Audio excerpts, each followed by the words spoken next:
ပရိသတ်နဲ့မိတ်ဆက်မယ်လီဆူလေးရွှေတန်တွေလက်ထောင်ဟုတ်ပြီဒီတော့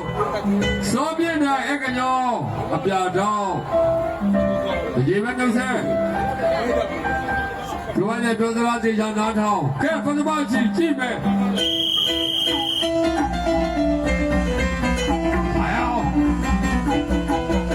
ရွှေတန်တွေကလာနဲ့အကညောကလာစာချုပ်ဝဲနေစီအလဲထိုးခရပါကအနာတော်ပိုင်ဝဲမရှိဟိုးအယောအခါခါနာဇတ်ကြီးအဘမဆုံးသွားမယ်တော့ဟိုးဒီအောင်သားတကယ်ကြီးဒီအောင်ထိုးတကယ်ကြီးလေဘောပါမထိုးတဲ့အာကုန်တယ်လေဘောပါမထိုးတဲ့အာကုန်တယ်အာယော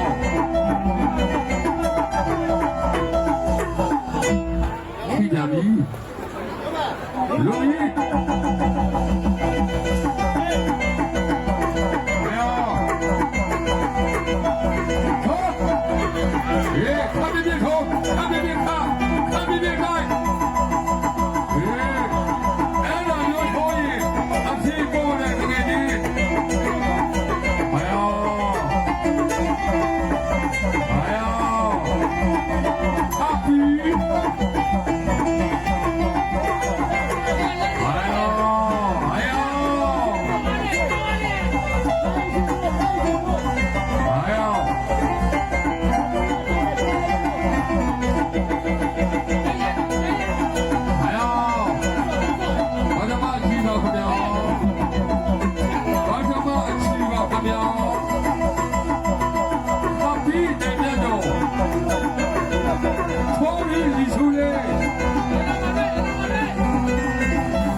ချိန်မှာတဲ့ကျူး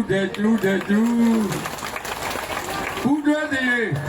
အကညောဒူရလဝိကမစောမြင့်နိုင်လက်ခုပ်တန်နဲ့အားပေးပါခင်ဗျာ